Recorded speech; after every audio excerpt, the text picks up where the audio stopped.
Bapak Ibu yang kami kasih dalam Tuhan Yesus Kristus, pada malam ini kita patut bersyukur kepada Tuhan atas anugerah dan kasih-Nya. Kami boleh bersama-sama ibadah pada malam ini. Bapak Ibu yang kami kasih dalam Tuhan Yesus Kristus, kami undang untuk bangkit berdiri dan kita memuji Tuhan dari Kidung Jemaat 85 ayat 1.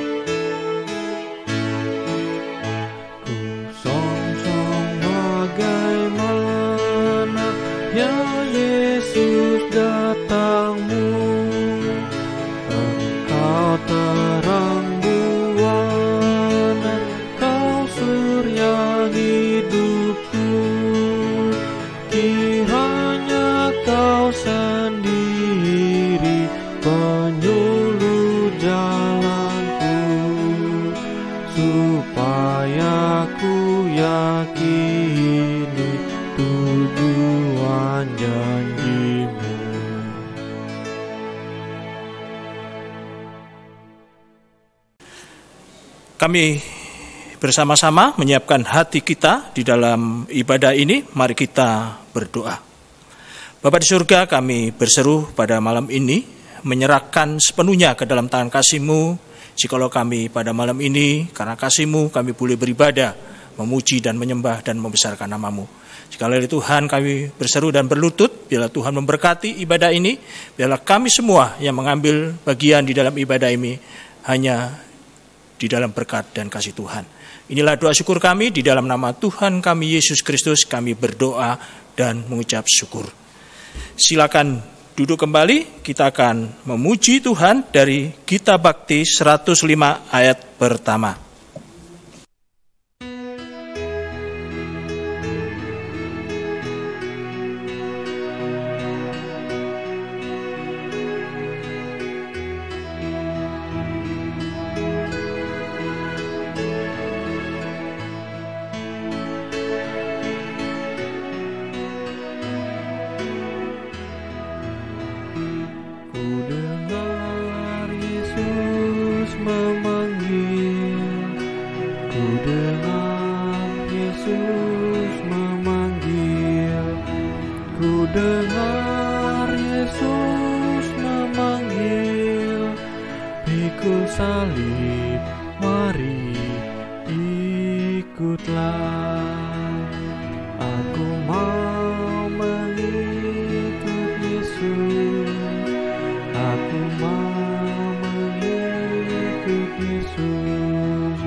Salam Bapak Ibu saudara sekalian yang saya kasihi di dalam Tuhan. Kita bertemu kembali di malam hari ini dalam kebaktian rumah tangga. Sebelum kita masuk di dalam doa untuk pembacaan firman Tuhan, saya mohon mari kita sama-sama masuk dulu di dalam doa untuk pembacaan firman Tuhan. Mari kita berdoa. Tuhan Allah Bapa kami, Bapa yang kami sembah di dalam Kristus. Di malam hari yang berbahagia ini, kami semua sudah menyiapkan hati dan pikiran kami untuk mendengar sebagian daripada firman Tuhan maupun membacanya. Kami mohon pertolongan Tuhan, turunlah kiranya atas kami Roh-Mu yang kudus, sehingga dengan bimbingan Roh-Mu yang kudus, kami boleh mengerti tentang kebenaran firman Tuhan. Terima kasih Bapa, layakkanlah kami, ampunkan salah dosa kami. Di dalam Kristus Tuhan dan Juru Selamat kami sudah berdoa dan mengucap syukur. Amin. Baik, Bapak Ibu saudara sekalian, pembacaan firman Tuhan hari ini terambil dari Matius pasal 9, ayat 9 sampai dengan ayatnya yang ke-13. Untuk itu saya undang jemaat untuk berdiri. Marilah kita persiapan bacaan kita. Kembali saya katakan dari Matius pasal 9 ayat 9 sampai dengan yang 13 demikian bunyinya. di bawah terang judul Matius Pemungut Cukai Mengikuti Yesus. Setelah Yesus pergi dari situ, ia melihat seorang yang bernama Matius duduk di rumah cukai. Lalu ia berkata kepadanya, "Ikutlah aku." Maka berdirilah Matius lalu mengikuti dia. Kemudian ketika Yesus makan di rumah Matius, datanglah banyak pemungut cukai dan orang berdosa, dan makan bersama-sama dengan dia dan murid-muridnya. Pada waktu orang Farisi melihat hal itu, berkatalah mereka kepada murid-murid Yesus, "Mengapa gurumu makan bersama dengan pemungut cukai dan orang berdosa?" Yesus mendengarnya dan berkata, "Bukan orang sehat yang memerlukan tabib, tetapi orang sakit. Jadi pergilah dan pelajarilah arti firman ini. Yang ku kehendaki ialah belas kasihan dan bukan persembahan. Karena aku datang bukan untuk memanggil orang benar, melainkan orang berdosa."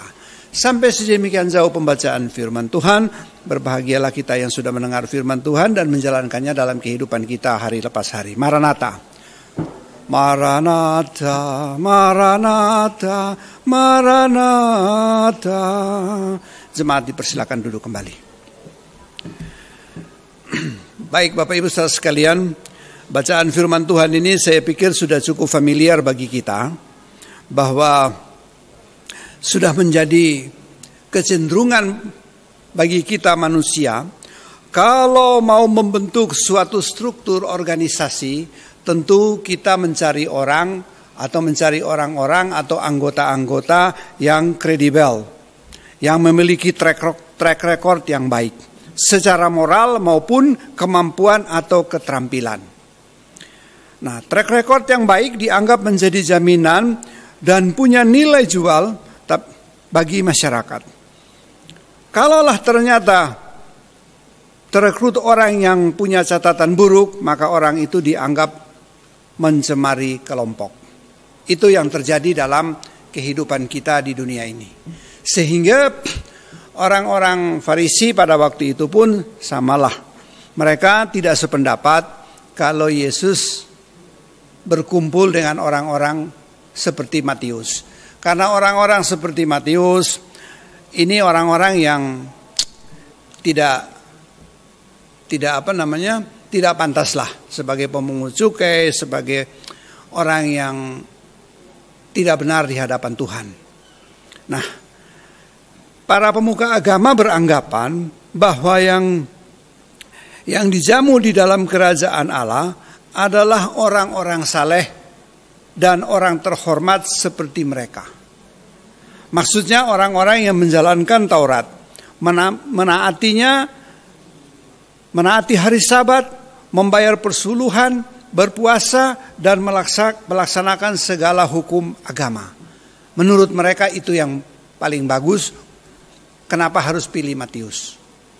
Karena pemungut cukai ini menjadi musuhnya orang Yahudi pada waktu itu.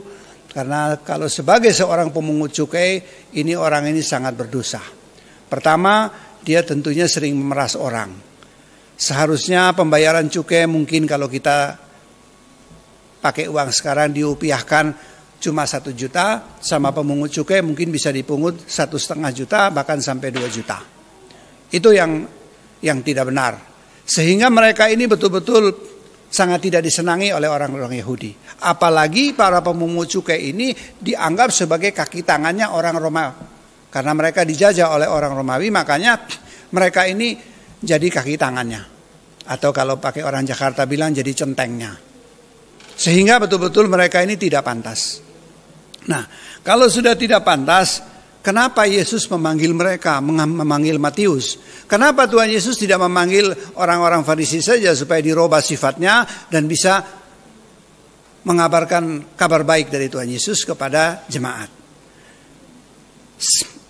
Jadi ini memang betul-betul sesuatu yang paradoks. Artinya melawan arah atau melawan arus. Sebaliknya menurut Tuhan Yesus, orang-orang yang dijamu dalam kerajaan Allah bukanlah orang yang saleh dan orang terhormat, melainkan justru mereka yang biasanya dicibirkan oleh para pemuka agama. Ini yang diambil oleh Tuhan Yesus. Karena mungkin ya dia merasa bahwa dia ahli agama, dia sudah paling benar, ini yang tidak benar saja ikut sama saya. Nah kalau kita membaca di kitab Matius, cerita ini sudah jelas. Kalau kita baca juga ada di kitab Lukas tentang bagaimana Tuhan Yesus memanggil Sakeus. Saudara bisa lihat di Lukas pasal 19 ayat 1 sampai dengan ayat 10. Di situ diceritakan bagaimana Tuhan Yesus mengajak Sakeus dan Sakeus mengajak Tuhan Yesus untuk makan di rumahnya. Orang Yahudi tidak terima dengan hal ini. Karena yang Sakeus ini juga sama dengan Matius, mereka ini adalah pemungut cukai. Nah, Bapak Ibu yang saya kasihi di dalam Tuhan, orang-orang Yahudi itu atau orang-orang Farisi ini berpegang pada kitab Taurat. Para pemuka agama berpendapat bahwa yang dijamu oleh Allah adalah orang-orang saleh dan beragama. Sebaliknya kembali lagi menurut Yesus, Allah justru menjamu orang-orang oleh masyarakat dicap kurang beragama dan kurang bermoral. Menurut para pemuka agama, orang-orang buangan, pemungut cukai dan orang kusta, orang buta dan lain-lainnya tidak patut diperhitungkan dan tidak patut masuk hitungan.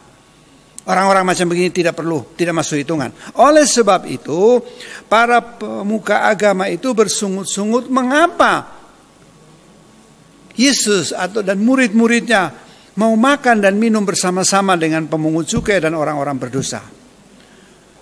Saudara-saudara yang saya kasihi di dalam Tuhan, hal seperti ini pun kadang-kadang masih terdengar di gereja. Kita di gereja juga masih bisa melakukan ada diskriminasi seperti ini.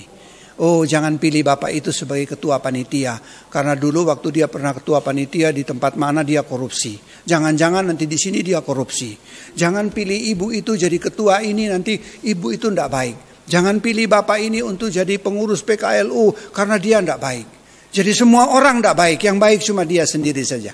Ini tidak jauh dari apa yang dibuat oleh orang Farisi ketika Yesus memilih orang-orang berdosa menurut pandangan mereka. Ya, syukurlah di Bukit Zaitun tidak ada yang seperti itu, Bapak Ibu Saudara sekalian. Ini di gereja di jauh di Afrika Selatan. Kalau di sini tidak ada. Di sini semua jemaat baik-baik semua, beres-beres semua. Nah, berikutnya khusus untuk Matius, ini satu resiko yang sangat besar bagi Matius untuk mengikuti Yesus. Dan Matius tidak pernah membantah ketika Yesus panggil dia, ikutlah aku. Matius tidak bilang, oh nanti aja tunggu sebentar ya. Saya bilang sama istri saya, kayak sama bapak saya, kayak ibu saya, kayak tidak. Seketika itu pun Matius keluar dari kantornya Matius untuk ikut Yesus. Seketika itu juga. Jadi tanpa ada bergaining apa-apa. Dia langsung ikut.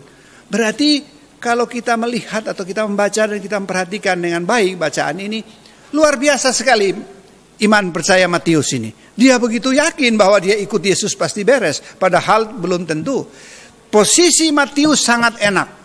Bapak Ibu bayangkan saja kalau kita baca sejarah bahwa pemungut cukai itu kan ditarget nih sama pemerintah Romawi. 1 bulan katakanlah kalau uang sekarang 10 kayak 15 juta. Tapi dia bisa dapat 30 sampai 40 juta. Berarti kan penghasilannya besar. Nah ini juga ada risiko bagi Matius. Kalau dia ikut Yesus ternyata tidak enak, dia tidak bisa kembali lagi ke tempatnya. Karena tempatnya Matius ini walaupun menurut orang-orang Yahudi atau orang-orang Farisi dan lain sebagainya tempat yang sangat menajiskan bagi mereka, tetapi banyak orang yang mau tempat ini. Karena penghasilannya besar. Matius meninggalkan zona amannya dia tadi untuk mengikuti Yesus yang belum tentu aman.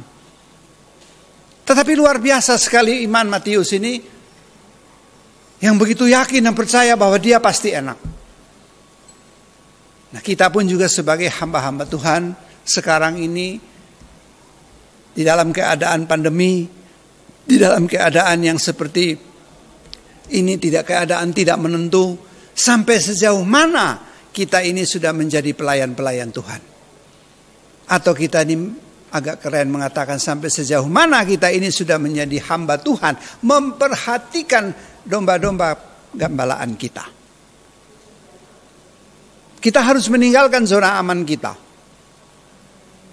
untuk menjadi hamba Tuhan, untuk mengikuti Kristus. Nah, bagaimana pendapat saudara tentang hal ini? Mungkin saudara bisa bertanya, ya bagaimana Pak? kita ini repot juga. Tetapi repot atau tidak repot, saudara sudah diteguhkan sebagai seorang hamba Tuhan. Saudara harus memperhatikan domba gembalaan saudara. Saudara harus memperhatikan dengan sungguh-sungguh dan harus menjalankan itu. Kalau tidak, ya bagaimana ini bisa terjadi? Saudara harus sungguh-sungguh memperhatikan itu semua, sehingga dengan dasar itulah kita ini bisa melayani Tuhan seturut dengan kehendak Tuhan, bukan seturut dengan kehendak kita. Keadaan boleh tidak menyenangkan, tetapi pelayan tetap harus berjalan sesuai dengan apa yang dikatakan. Nah, kalau kita lihat dari firman Tuhan di atas, Matius adalah seorang pemungut cukai, sebuah pekerjaan yang indah, yang sudah saya katakan di depan tadi. Semua pekerjaan yang tidak ada hubungannya dengan pelayanan. Tetapi apa yang terjadi? Yesus memanggil Matius. Sama sekali ini bukan karena kelebihan atau kemampuan seorang pemungut cukai. Mestinya yang dia panggil kan ahli Taurat, ahli ini, ahli. Tapi Tuhan Yesus memilih Matius. Mau kasih contoh kepada kita, supaya kita ini jangan gampang menjustifikasi orang lain.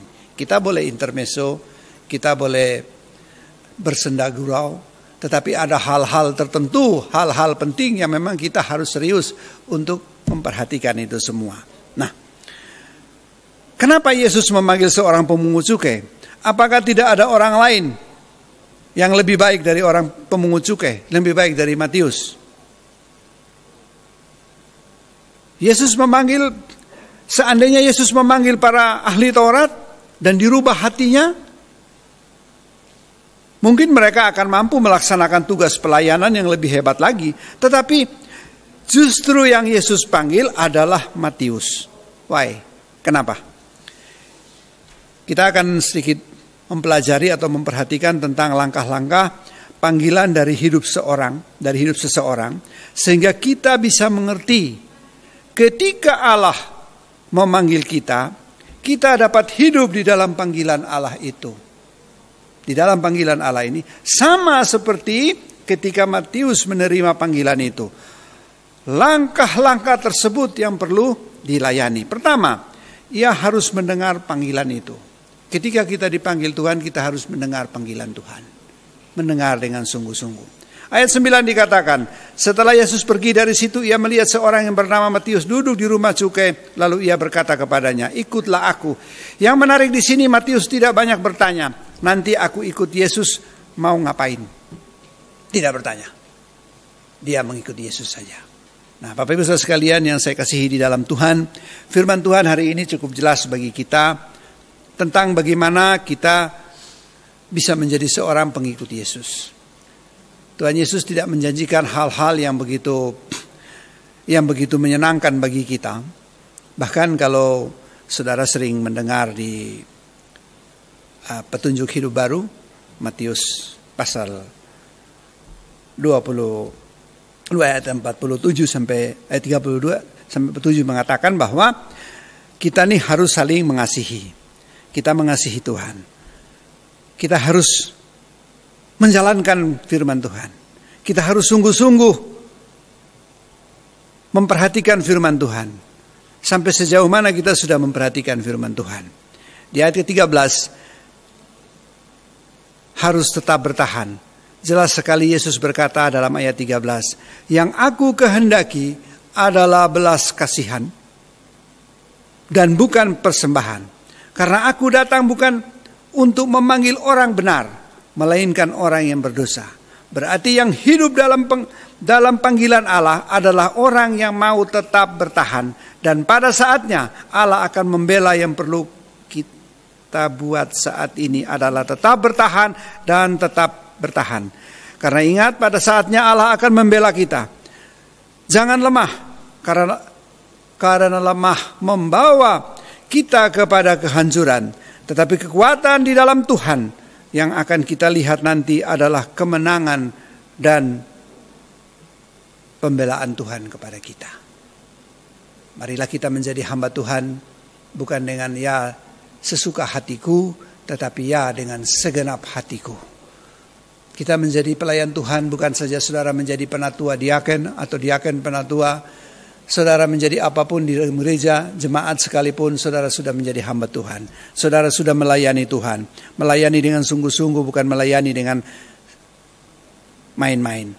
Nah, oleh karenanya Bapak, Ibu saudara sekalian yang saya kasihi di dalam Tuhan, tentu kita memerlukan satu kekuatan yang sangat luar biasa. Kekuatan ini tidak bisa kita buat sendiri atau kita mempergunakan kekuatan kita.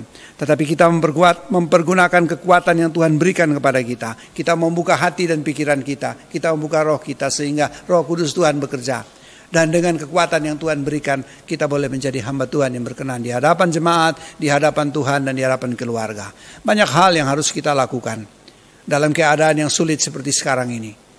Mungkin saudara berkata, ya, yang khotbah bilang begitu, apakah dia juga dalam keadaan fine? Sama Bapak Ibu saudara sekalian, kita semua dalam keadaan sulit, kita semua dalam keadaan yang tidak menentu. Tetapi bukan karena itu lalu kita tidak mau melayani Tuhan. Kita harus melayani Tuhan seturut dengan kehendak Tuhan. Tuhan memberkati kita semua. Amin. Mari kita menyanyi dari Gita Bakti 107.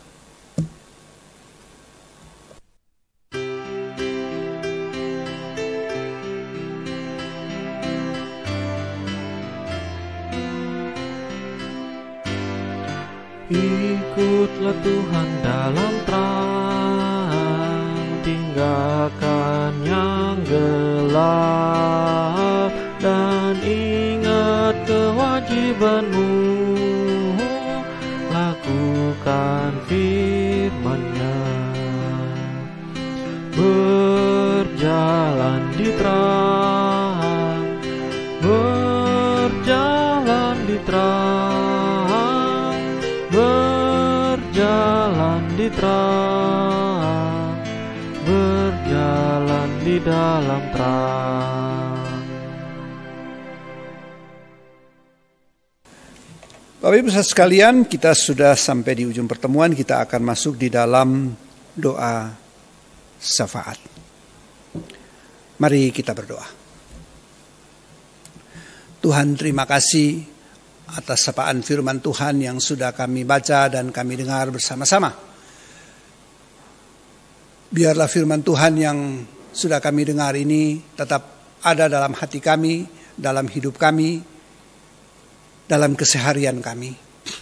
Dan melalui firman Tuhan ini kami boleh dikuatkan, dan kami pun melalui firman ini boleh menjadi saksi bagi Tuhan dimanapun kami berada.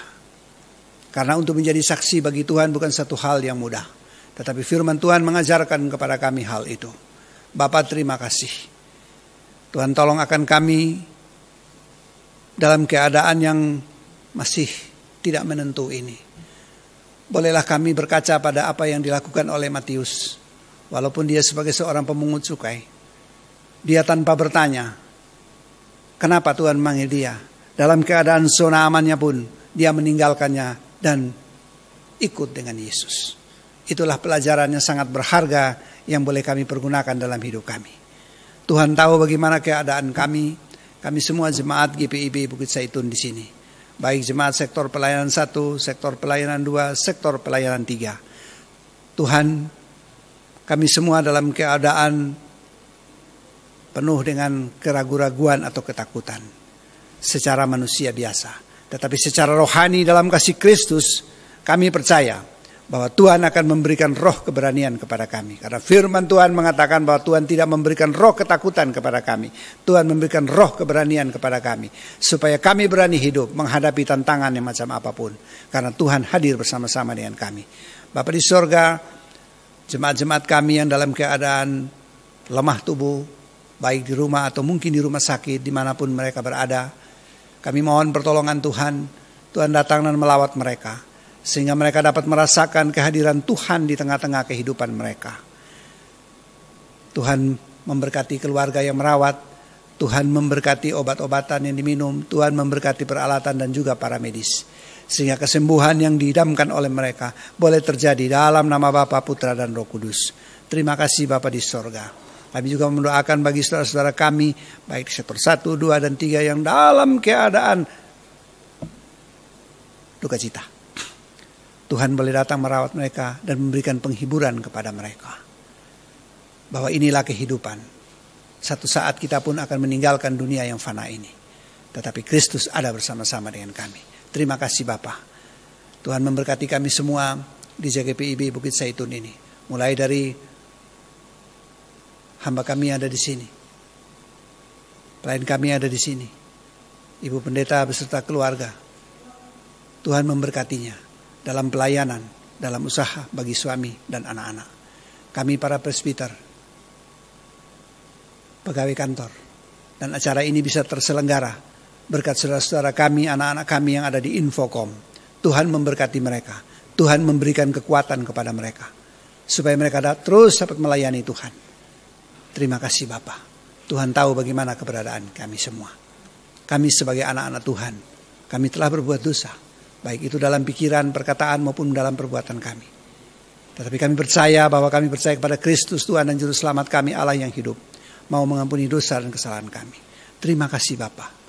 Sekali lagi, kami semua rindu biarlah firman Tuhan yang sudah kami dengar dan kami baca tetap ada dalam hati, dalam hidup kami. Banyak hal akan kami naikkan kepadamu. Tetapi ketika kami menyembah Allah yang hidup, Tuhan tahu. Tetapi kami juga mau mendoakan untuk bangsa dan negara kami. Pemerintah kami, dari presiden kami, sampai pemimpin kami yang paling terendah, di mana kami berada. Tuhan memberkati mereka, Tuhan memberkati para medis, Tuhan memberkati dokter, Tuhan memberkati semua perawat. Sehingga COVID-19 ini, dengan perkenanan Tuhan, sudah ditemukan obat-obatan dan dapat berlalu. Dan keadaan dapat kembali normal. Semua itu terjadi, bukan karena kekuatan atau kehebatan kami, tetapi karena pemberian dan perkenanan Tuhan. Sekali lagi Bapa, banyak hal akan kami naikkan kepadamu, tetapi ketika kami menyembah Allah yang hidup, Tuhan tahu, Tuhan mengerti tentang apa maksud dan tujuan kami datang kepada Tuhan. Oleh karenanya Bapa, dalam pengasihan-Mu kami mohon, peliharalah kami dalam Kristus Tuhan dan Juru Selamat kami yang sudah mengajar kami berdoa. Bapa kami yang ada di sorga, dikuduskanlah nama-Mu, datanglah kerajaan-Mu, jadilah kehendak-Mu di bumi seperti di sorga. Berilah kami pada hari ini makanan kami yang secukupnya, dan ampunilah kami akan kesalahan kami, seperti kami juga mengampuni orang yang bersalah kepada kami. Dan janganlah membawa kami ke dalam pencobaan, tapi lepaskanlah kami daripada yang jahat.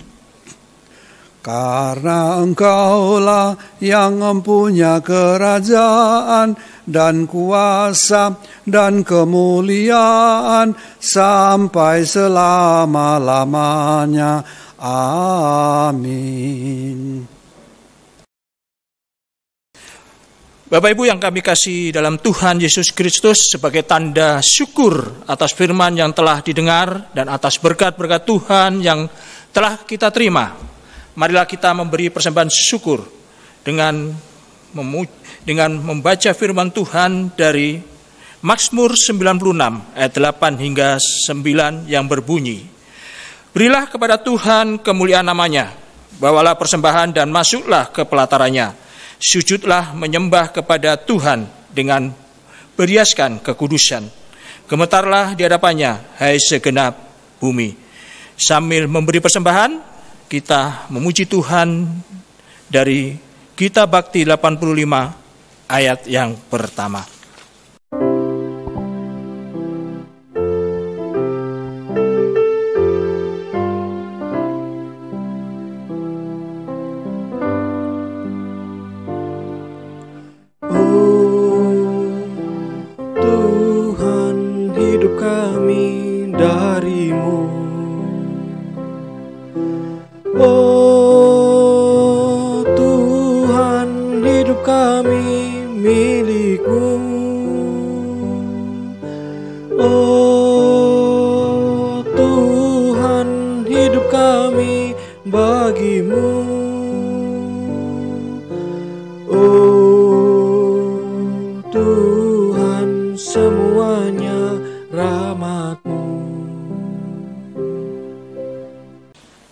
Bapak Ibu yang kami kasih dalam Tuhan Yesus, marilah kita berdiri untuk menyerahkan syukur kita dalam doa. Mari kita berdoa. Ya Tuhan Yesus, kami bersyukur kepadamu karena kasih dan pengorbananmu mendorong kami untuk memberi persembahan sukarela ini. Kami sadar bahwa persembahan kami ini tidak sebanding dengan kurban dan darah-Mu yang Engkau persembahkan bagi kami dan dunia ini. Terima serta kuduskanlah ya Tuhan, agar berguna untuk pelayanan kasih dan keadilan demi kemuliaan-Mu. Amin. Baik Bapak Ibu Saudara sekalian yang saya kasihi di dalam Tuhan, kita sudah sampai di ujung pertemuan kita di hari ini. Biarlah kita boleh beraktivitas kembali seperti biasanya, dan kita juga boleh menjadi saksi bagi Tuhan melalui firman Tuhan yang sudah kita dengar bersama-sama. Untuk itu mari kita sama-sama menyanyi dari Kidung Jemaat 376.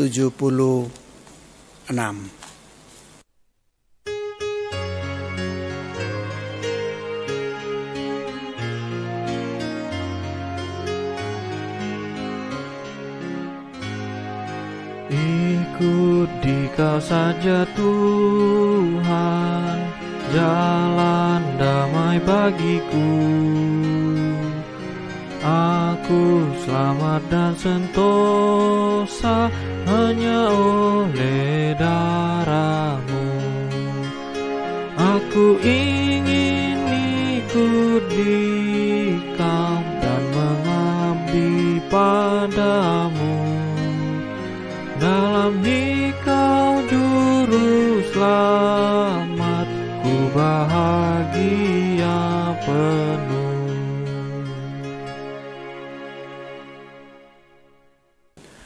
Baik Bapak Ibu Saudara sekalian yang saya kasihi di dalam Tuhan, kita sudah sampai di ujung pertemuan dan kita akan menyelesaikan ibadah kita di malam hari ini.